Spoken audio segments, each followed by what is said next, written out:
it's important to know that criminology is not about teaching people to be criminals. Killology is not about teaching people to kill. It's about understanding the variables that enable and restrain killing in society. I'm here with Colonel Grossman, and we're talking Killology. Wow. Yeah. So welcome to 2A for Today. Again, I'm Zoe Warren, your host. Colonel, tell me a little bit about Killology and what it is, what it isn't. Yeah, but I'm America's #1 law enforcement trainer by almost any measure. And defund the police has been viciously attacking, So I got to tell them, look, criminology is not about teaching people to be criminals. And killology is not about teaching people to kill. Yeah. It's about understanding the factors that enable and restrain killing in our society. The hard thing to explain is not that 1 in a million terrible crime. The hard thing to explain is that 99.9% of our citizens go a lifetime, never killed anybody or even tried to. Explain that. Divorce, infidelity, layoff, traffic accidents. In a lifetime of provocation, less than 1 in 1,000 citizens will even seriously attempt to take a life. Explain that. So see, there's all these variables that are restraining violence. But you peel off the variables, you get more violence. And defund the police says that government is not legitimate. The police are not legitimate. That's insurrection. That's the government is not legitimate. That's people thinking they don't have to obey the law. And the result in 2020 was the single worst year-over-year increase in homicides we've ever seen. The worst annual increase in murders we ever seen was 12% annual increase one year in the 1960s. And then in 2020, we saw a 30% increase. And Heather McDonald in the Wall Street Journal talks about the fact that it's this outpouring of contempt for the pillars of law and justice. And really, when we look around the planet, when we disarm citizens, we empower criminals. Whenever somebody talks about gun laws, so how's that working for Mexico? How are those gun laws working for Mexico?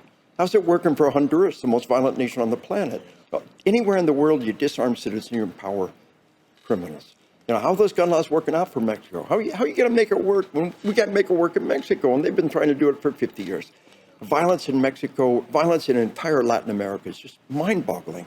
And the one thing they almost all have in common is unarmed citizens. How's it working for them? We should be like Australia. Australia is an island nation with complete control of their borders. Our government tells us we can't stop millions of immigrants coming across the border. We can't stop tons of marijuana, just legalize marijuana. Well, and you're going to go ahead and stop all the guns and confiscate all the guns. All you're going to do is disarm law-abiding citizens. And again, how the gun laws working out for Mexico. But this is this dynamic of this explosion of violence, the illegitimacy of police, the illegitimacy of armed citizens. It's not about making our nation better. It's about destroying our nation so they can come out on top. Yeah. They want to crash the plane. Yes. Well, that's well said. They want to crash the plane. And they think they're going to be able to fly the plane then. And it ain't going nowhere. No, they want to create a new plane. They think their plane is better, brighter, smarter, faster. And the way they begin is by crashing our plane. And meanwhile, look around the planet and tell me where socialism worked. Socialism is really a religion. It's got to be based on faith because it's never been proven to work. Yeah. What's that? It's actually, to me, I look at them as just marauders. They're just another. There's the real insurrection. Yeah. They're saying that the police are not legitimate. That's a breakdown of our civilization, our government. Yeah. If the police are not legitimate, if the law is not legitimate, that means that you have the right to rise up in opposition to the law. The pillars of our society are being destroyed, and they want to crash the plane. They want to take our civilization down in flames, and they don't care the harm that's being done. I want to challenge you on a question, though. Sure. I look at the defund the police movement, and I see legitimacy in one of their complaints, and that is that police officers are not obligated to protect anyone in their custody. They're not obligated to protect anyone in their custody. So we need to disarm everybody, right? Granted, I don't think that we should disarm everybody. Right. However, the logic makes sense. If you're not if you're not going to protect us, then we need to have laws to remove, right? But police are obligated to protect those in their custody. Yes. Only in their custody, but no one else. Well, and they're, you can't sue the police because they didn't come to your house and stop that burglar. You can't sue the police because you've been mugged. So it's true. You know, that the police, as far as the police obligation to protect you, you can't come sue them because of that. Get rid of your mayor, get rid of your elected officials, hold them accountable. But there's only so much the cops can do, and they're not legally responsible for protecting you. So that means you have to accept responsibility. And that's really the pillar of our civilization. If we empower our citizens, don't take away rights, give them more rights. Give them the right to protect themselves, give them the right to carry the tools, give them the right to go to the training. The answer to the problem is not to take away rights. It was carved into the DNA of our nation with our Constitution and the Bill of Rights. Self-government. Again, entrust the people. If you can't entrust the people, then give up on democracy. Give up on elected officials. If we can't trust the people, and that's the story, we can't trust the people with the tools to defend themselves. We'll take the tools away. Are we children? Are we citizens of a sovereign nation with the right to protect ourselves? Are we plebes? Are we serfs? They think they're patricians. Are we slaves? Yes. They think we're their slaves, and they're going to take our guns, and they'll make us all good and healthy. And it is really... They're the ranchers, we're the cattle. It's about them having power. Say that again. They're the ranchers and we're the cattle. Man, that's so good. You're just full of great lines. I'm going to steal that. I'm just going to keep stealing this stuff. Wow, they want to crash the plane. They're the ranchers, we're the cattle. This is dynamite. I'm going to keep rocking with this stuff. You are like the Lone Ranger of the airwaves. We're firing silver bullets of truth and justice out there. I love it. I love your title. Oh, yeah, Bulletproof Mind. In the end, it's about being mentally prepared, about understanding what will happen to your body. My book on combat, hunters know that you shoot a deer and your ears don't ring, don't hear the shot. You're still getting hearing loss. The shutout's in the nerve. Wear hearing protection. But a lot of hunters will tell you, no, you don't hear the shot when you shoot a deer. Well, the same thing happens in combat. The shots are muted, and it blows people's minds. Slow motion time. Yeah. Just a couple of weeks ago, I was training a bunch of NYPD and Long Island cops, and we had a bunch of U.S. Marshals there. Slow motion time. People see the bullet. It's like airsoft or paintball where you can track it. And the marshal's been in this horrendous gunfight just recently. The one marshal, she said, I saw him pointing the gun at me. I leaned back, and I watched the bullet go past and clip my hair. She said, I could show you. She said, I could show you. And I saw the bullet do that. And it blows people's minds. Slow motion time, tunnel vision, memory gaps, memory distortions. People intensely remember something that did not happen.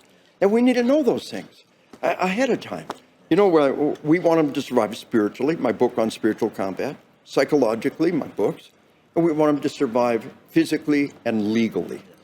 If trained seasoned cops had memory gaps and memory distortions, how much more so could it happen to us? In a lot of major police departments, if a cop's in a deadly force incident, is in fear for my life, I use deadly force, there's the perpetrator, there's the evidence, I want to talk to my lawyer. And boom, questioning stops. If trained seasoned cops have memory gaps and memory distortions, and they say nothing more than the basic statement until they get a chance to talk to their lawyer, how much so with you and I in one of those life and death events? So the time to shoot your mouth off is not after the incident. That's the time to say, I want to talk to my lawyer. And cops will tell you that. And of course, any lawyer will tell you that. So what causes people, though, to run in and have that bulletproof mind and be able to, save lives? I mean, people don't. Yeah. People are we are self-protection. Yes. People. We want to protect ourselves. And think about that. Think about people who put their life on the line to save lives, to go into blazing bullets. In nature, one place where we see the powerful drive to self-preservation overridden is in many different species, a mama critter will die for what? Her babies, her young. But she won't die for anybody else's babies. Yeah. In combat, soldiers die for each other. That great Texan, Audie Murphy, most decorated American soldier of World War II, was asked one time why he did it. He said, they were killing my friends. So mama critter will die for a baby. Audie Murphy would die for his fellow soldiers. What kind of person will walk out the door and die for strangers? What kind of person will walk out the door and lay their life on the line? People they never met. And that's what our first responders do. Fire, EMS. The Bible says greater love is known than this, that they lay down their life for their friends. Now, there's many ways to lay down your life. But I asked him, now these are the fire service for one of our nation's largest cities. I said, who are your friends? Everybody in this city is your friend because you will go out that door and lay your life down for anything. And no greater love is known than this. Under no obligation to do so by law. No obligation. You know, they don't have to go in that burning building. You know, the cop doesn't have to go toward the sound of the guns. Now, you know, we saw the case in the Parkland school massacre where the cop didn't go in. And the cop was a destroyed person, and he actually lied, and that's what got him. So you could say there's no obligation to go in, but he's a destroyed human being, and he's fired. I think of this recent incident, there may be officers who should have gone in who didn't. We'll find out. And they will be destroyed, probably professionally, for not going in. They'll be reprimanded. They'll be punished in some way. But you're right. You know, there's not this great, you know, you're going to go to prison if you don't go in. You might be fired. But you live the rest of your life in hell. Yeah. Because you sat outside while children died. And when you look back, if you could do one thing different, you would probably go in that building and take a bullet for a kid rather than live the rest of your life in hell. But most of the time, the cops go in. You know, this recent case in Texas is like the perfect storm where everything went wrong. The school didn't have the door locked, as we know currently. The teacher didn't have the door locked, as we currently understand. The cops didn't go in. The school didn't apparently inform the cops as rapidly as they should have. It's like we're stopping these massacres on a daily basis. We're catching the kid with the gun. We're catching the kid with the threatlet. We're catching the kid building the bombs. Across America, we're stopping these kids. Where are they coming from? There's so many of them that one's going to slip through the cracks. It's this perfect storm. Cops did the wrong thing. School did the wrong thing. You know, where are these kids coming from? These crimes never happened in human history. Now they're everywhere. You know, it goes back to the whole idea. I was talking to Greg Stevens. Yes. And he said when he was in that terrible ordeal with those two ISIS members, that he just had muscle memory. Training. Maybe training. The idea is that we need to be better trained even as staff members at a school, SROs. Yes. You know, carrying a guitar does not make you a musician.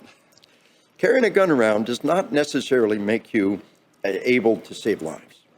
Now, you know, it's better than nothing, you know, but we got to recognize that once you carry that gun, then you have that responsibility to seek that training and to come to that next level. It's not enough to just have that gun. It's a specialized tactical training too. Yes, seek that training, seek different kinds of training, and train your family. Go to these different, we're in a realm now when training has exploded. My personal favorite is the martial art of the firearm, Jiu-Jitsu. And I recommend you to do a story. I'll point you to the right places. These guys are amazing. You know, when we talk about training, we don't have pistol shooting clubs anymore. We don't have bowling leagues. Americans not into that, but 20 million Americans are in the martial arts. The idea of striving for the next belt. So Jiu-Jitsu, the martial art of the firearm, the founder is the most decorated Alaska State Trooper, head of their academy, Vietnam Ranger, really late in the war, just a few years older than me, one of 20-odd Grandmaster pistol shots on the planet. They've had over 20 of their practitioners in real-world gunfights with a 98% hit ratio. Over 98% hit ratio in over 20 different real-world gunfights. So when you get your black belt in Jiu-Jitsu, it's real. It's solid. Jeff Hall, the founder, Jeff Hall of Jiu-Jitsu, he's a high-level martial artist in multiple realms, and he brought it all together to resurrect the martial art of the firearm. In Japan, everything was an art, and gunpowder weapons was an art. But in the mid-1800s, they said, time out. You know, repeating firearms, we can't, so they banned gunpowder. And the art of firearms, Jiu-Jitsu, was dead. And he resurrected it and brought it available to Americans this time. So if you want to train, go to the local Jiu-Jitsu dojo and think about training with them. They've got a proven record, or just push that envelope and find a way to make yourself better and more competent. And that's what NRA is all about. It's a group of people with tools and training and resources, all gathering together that responsibility, every right comes with a responsibility. And there is that responsibility to be competent and safe with that gun. That's right. And if you don't do your duty, if you don't take up your responsibility, you lose your right. That's just the way it works. Or Another one-liner. Well, give me your pedigree before we go. well, I'm a retired Army officer, a paratrooper, buck sergeant, came up through the ranks, ranger, West Point psychology professor, and ended up writing a couple of books that have really taken off. My book on killing is Marine Corps Commandant's required reading list, 500,000 copies sold in English, translated in 7 languages. And Google Scholar, look at scholar.google.com and look up Grossman and On Killing. It's been cited like 3,600 times in scholarly work. So it's one of the great scholarly works of our time. Follow-on book is on combat, written for my kid going into combat the first time, the nuts and bolts, the 2 books together. Then I wrote the book on spiritual combat. And I wrote the book about media violence, invited to the White House, personally handed a copy of the book to President Trump, invited the White House again to brief Vice President Pence, handed him a copy of the book, a couple of very impressive and gracious men. And I am, by almost any definition, America's #1 law enforcement trainer, just because I've done it so long, so much. I think I'm the only trainer that's ever been post-certified for the equivalent in all 50 states. Trained every federal agency, been doing it for 25 years since I retired, 65 years old. My prayer I can do it for another 20 years. Outstanding. Oh, that's what it's about.